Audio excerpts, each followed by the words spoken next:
I want to keep my comments to a minimum, but I do want to say that in my experience, there are plenty of arts organizations that work professionally and make you, feel really stylish when you get up on the stage in a nice room. And there are plenty which have artists themselves, creative people themselves with interesting exploratory ideas running the show. What's really rare is having both. And the Loft has it, and I think everyone in this room is grateful for that, or it should be. Sandra, your poem, the last poem, Hunting with your father, and the moment of the ermine is so beautiful in that poem, in part because it's, of course, a little gender-bending moment in this poem about the hunt, and it makes us wonder what's being hunted. And it reminded me of Thomas Wyatt's great poem from the 16th century, Whoso Lists to Hunt, which is a strange love poem. It's one of, even with my increasingly gray matter, I think I could do it. Whoso lists to hunt, I know where is an hind, but as for me, alas, I may no more.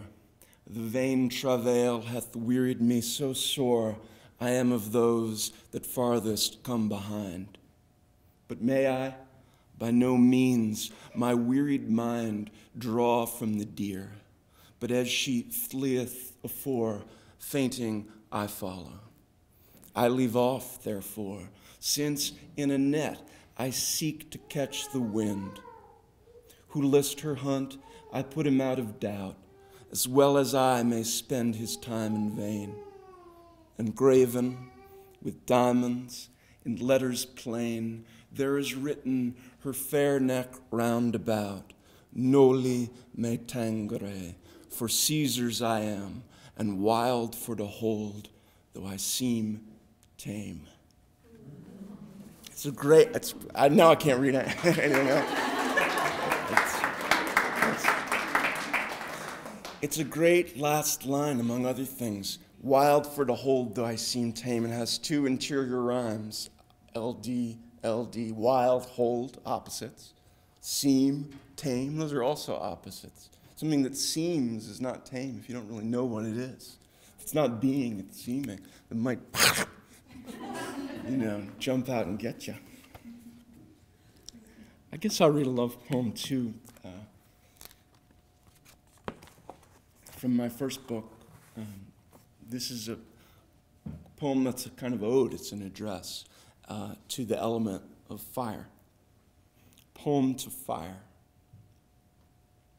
Fast transparency that explodes the fuel and air in the cylinder and shuts the intake valves and thrusts down on the piston so the crankshaft spins and spins. You cut through all material that blocks your way so fast that driving now past rushes and billboards, this pull to her could be your own impersonal presence, cloaked in the day-to-day of the malls and condos, all those wired sensors keeping on guard for you, except you flicker even inside the wet wall where papillary muscle makes that sweet pulsation in whatever room she's moving through, this moment under the cotton and the cool smoothness tinted blue.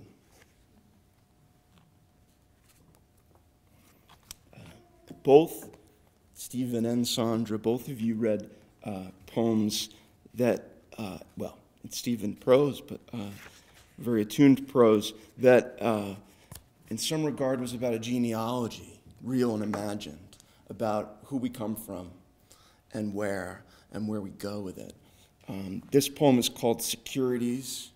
I think since the last few years, the economy being what it is, there's so many new poems with economics in them, which, is interesting. And it's always been in poetry, of course. But I always open a journal thinking, oh no, is it going to be like the H&R Block Pantoum or something? But I did this myself. I titled, Maureen was asking about the role of criticism last night at the dinner, and this is it. You know, you have this little munchkin in your brain saying, are you really going to use that word? And then you do. So Securities is, you probably know, unless you have a bank account like mine, that it's trading on the future. Very risky. Securities. Beyond my father's distance and beyond his father's, back a century, my great-grandfather's desk in Cincinnati, how he must have cherished its distance from the power looms below and must have known the fierce precision of his nib on the accounts, pinning him down as sun leaked orange across the river, kept him from falling back there, and kept his wife, if this year she was home from the sanatorium, afloat in her complete edition of Browning, which I own, and kept his children bound to the education that would carry them, thank God, away from there. The desk, it must have been a roll top, maple with locking drawers and blotter, ribbon of accounting tape, ledgers in which the loops and slashes must have borne, even through Palmer method regularity, his own peculiar animal impress. But across such distance, so much must have been. This morning, wrestling my son, I kiss his chest, then trumpet a tickling fart noise until he wriggles free and shouts, again. What aristocratic privilege to squirm in bed like this. What sweet barbaric closeness of our skin. What solace and uneasiness to know, however long from now, however distant, in the loom of office towers, underwater green at night, and wing lights on cargo planes, and glimmer from the squatter shacks under an overpass. One memory of nerves, tensed, then released to warmth in his rib cage, will flow from this. And then what solace and uneasiness not to know, and only to press my face to him again.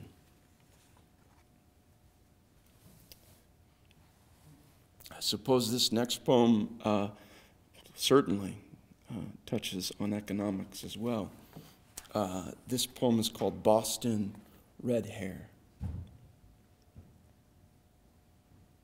Up from subway stairs, ringlets and cleavage slick with glitter paste she used to advertise down Washington, down Tremont, and that city we were born in, swiping her consonants.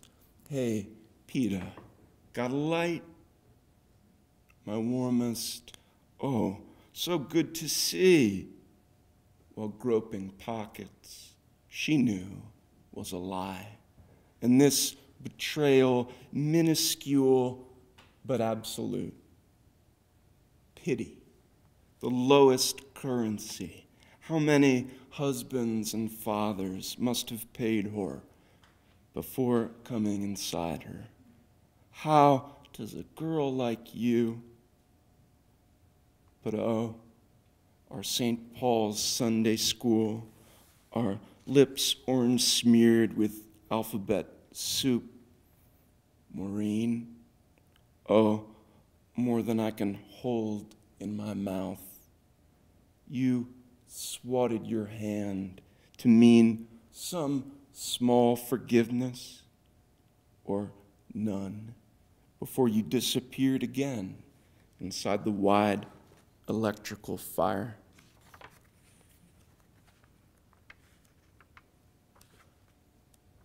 See, Stephen is apologizing about being macabre, but It's okay. There are a lot of people in this book, anyhow. Maybe it's not okay. I don't know. Who live kind of on the edge. This is a portrait of one of them. I do, portraits of friends. It's kind of a painterly thing, I guess, because I've written about painters, and it can cause problems. But in general, people really like to be portrayed, and when you portray others, you'd be surprised, and show them the work. You'd be surprised when they do object to something or when they don't, what it is. Always, it's never what I expected. This person likes this portrait, but that would be overweening of me to say that about everyone. Danielle. Broadcast all down the Shenandoah Valley, Reverend Billy shouts, "Surrender to the love of Jesus Christ will get you there." His drawl a stream beneath the words, floating the words. His voice goes streaky as the sun, slashing through sumac. Yammer from Watkins Glen. Juan Pablo on the rumble strips an almondinger wheel on fire. The signals grow, then wane as exit signs and billboards press, then disappear inside the bright corn syrup blur where everything feels dizzied toward a promised future. Here, though, wherever here may be, only white noise now, and her last night, her voice around our clutch of friends, half lacquered on lawn chairs. From when I was 8, I had to suck it up. When Mom was sick, I cooked our meals. I never questioned this arrangement. People kept saying, pray, just pray.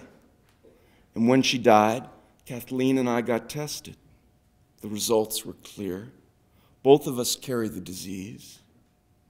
I left the seminary. Life was a sinkhole, and I was wild and straggling, and one night I woke up in a mansion naked. No one had, I was fine, just walking through this mansion naked. Box stores and crosses on the hills.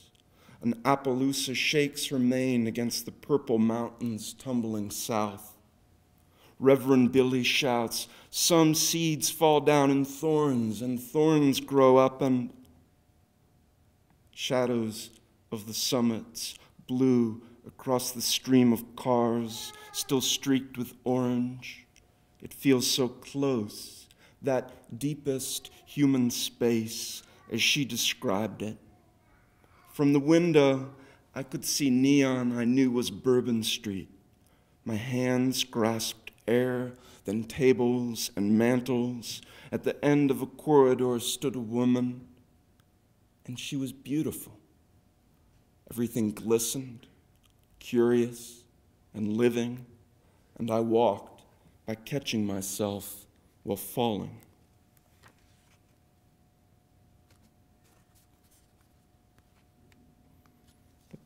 There are lots of different regions, both in and outside of the country in this book. There's travel, connects a lot of the poems. And it interests me, the characteristics of different places when you've lived there for a while.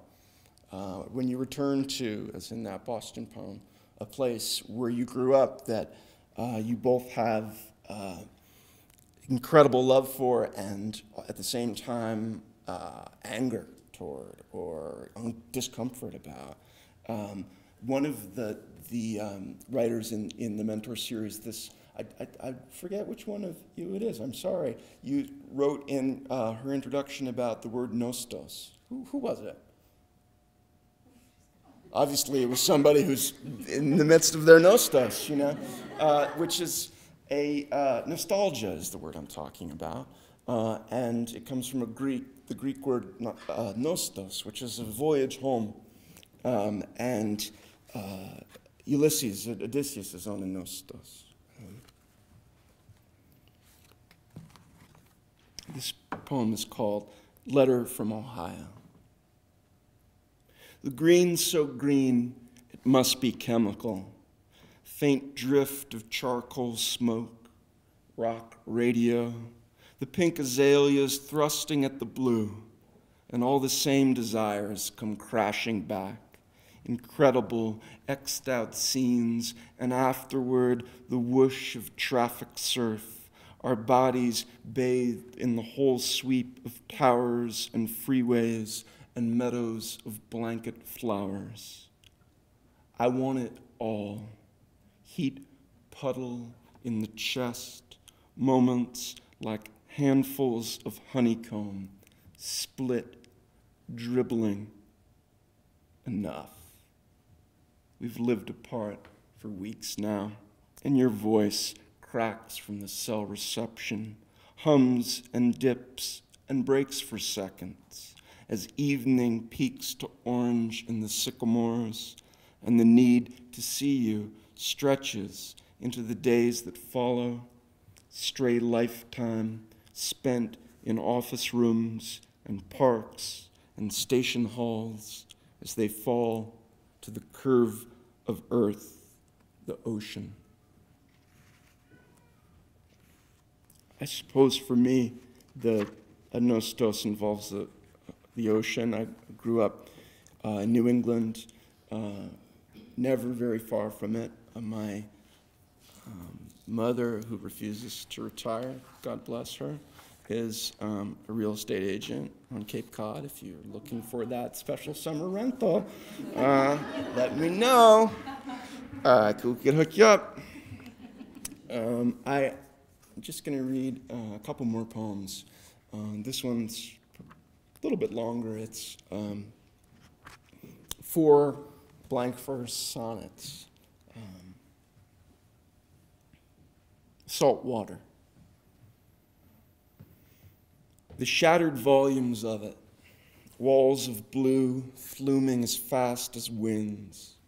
The sheer corrosive cleanse of it, how insistently it sleeks down through the mind, not even on the beach, but driving with dune grass at the roadside these days when home's gone relative, a room and cell phone, passcodes, all that neural simmer of wired voices crying money, money, money, shreds to a bare shimmer of white fire, desire without an object of desire.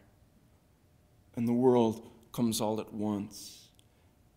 Me sitting here, pinching your picture, while fireflies and cars and maple branches spill to the water's cycle of smash and pull, and still stand still.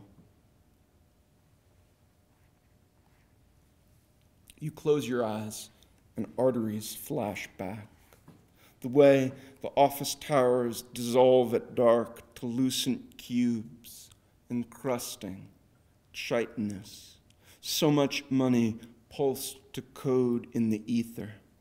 Sometimes the sluicing rush is gorgeous. Sometimes it seems inhuman pummel, nowhere to hold and build, and no continuing dwelling. Only the roar that comes so many nights near sleep, the static drub, the erratic horns and sirens fade from, huge and tremulous as ocean. If only then all connection feels possible again, another's heat and breath and laughter, barely knowable soul, swift as an eel, escaping the slit mesh. Confessor, mother, father, ghost, the who you talk to when you're talking to yourself. The ocean is one version, gray-green in soft-toothed petals, all it meets it swallows. Such pure abandon, it must be what flows beneath those little mercies when the nerves give in to sleep, orgasm, even pissing. or the instinctual stream of Jesus, Jesus, swims free for moments, and it feels like full release, full trust, as if one listener absorbed the whole riptide of consciousness, as if the vacuum pull beneath the blue slide to the eelgrass ledges and drop-offs were sentient, were more than emptiness. The scalloped cliffs of Matsushima shine in this hotel in silkscreen reproduction, sliced by the long horizon past Sendai, the sky an ocean mirror, spiraled by breakers. The way, apart from you, I picture you, conjuring moistened lips you gently pinch, then thinking, what would it be like to live inside you, be you, sway of your swift walk and thrown back hair, your stuck then wending speech. And no, it all grows nebulous, like gauze, aerial shot, night highways wiring the literal. That animate dark is all, that space between us, constant, scintillant, the water hisses, draining off the sand.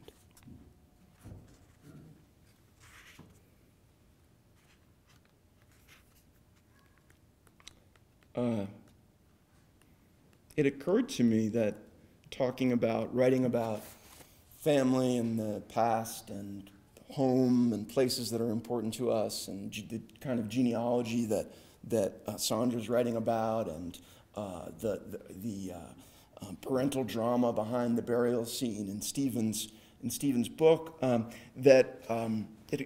sort of two opposite things occurred to me. One is what a incredible gift it is when, as a writer or any kind of artist, I suppose, you suddenly feel like you're not an architect, you're not a builder, but you're an excavator. You know, even if you have a toothbrush and you're down, like, you know, scraping your body to shreds trying to excavate something that's out there, and that renders its form to you, and you have to sort of honor that. I mean, it takes a lot of your work away, among other things, and adds a lot more too. On the other hand, something I was thinking about is how, as a creative artist, it's okay to within the, well, I tend to think, I mean, you could have a whole panels about this, but I tend to think there's a pretty obvious sort of moral parameters you can patch things around, you know. I first had a lesson in this from the painter Mitchell Johnson, whose work appears on the cover of this book. I was in his studio in California, and he had a cup filled with little hole punches of different colors. And he was going up to a painting that for all intents and purposes, was finished as far as I was concerned. I mean, it just looked great. And he would go up to it and lick a finger and put that finger in the bowl to pick one color and put it right against this roof. You know, it was a semi-abstract rural scene with a barn roof. And see how that color popped, how it, what it did tonally, one color against another. And I think that we all, we're all abstract artists, even if we're trying to render with the most fidelity and the most genuine personal emotion. We're trying to show something and not be abstract about it. We're all using our imaginations, and we're all contributing to reality with our own hodgepodge or palette, to be more positive about it. That's just my homily for the day. Well, actually, I'll read one more poem, and this poem I began when I lived in Alabama, describing kind of aspect of American landscape that I'm not so crazy about, but I've sort of made my peace with. And And it ends with an image of cottonwood going through the air, which I actually cut and pasted from Minneapolis, so there. IndyCar. The way in the Best Buy, this moment as flat screens flashed like an insect eye. My son stands mesmerized by close-ups of a driver strapped to a cockpit. The world become a narrow river along his visor, and Jack is fully in it, begging me, stay, no, Daddy, just a minute, till sliding glass opens, and here we are, with waves of sun pooling on car hoods, and the moaned appeals. Can we go to Petco? Not to buy animals, just see them. The present tense, holding us in the whole, fissuring, gorgeous flood of all I can't control or understand or keep. We ride together, silent now, and now discussing, what if giraffes stampeded down the road beside us? Why do people die? And hey, by the monkey bars and classroom windows, dark for summer, those floating spots like miniature clouds or ghosts are fruit from the cottonwoods. Thank you.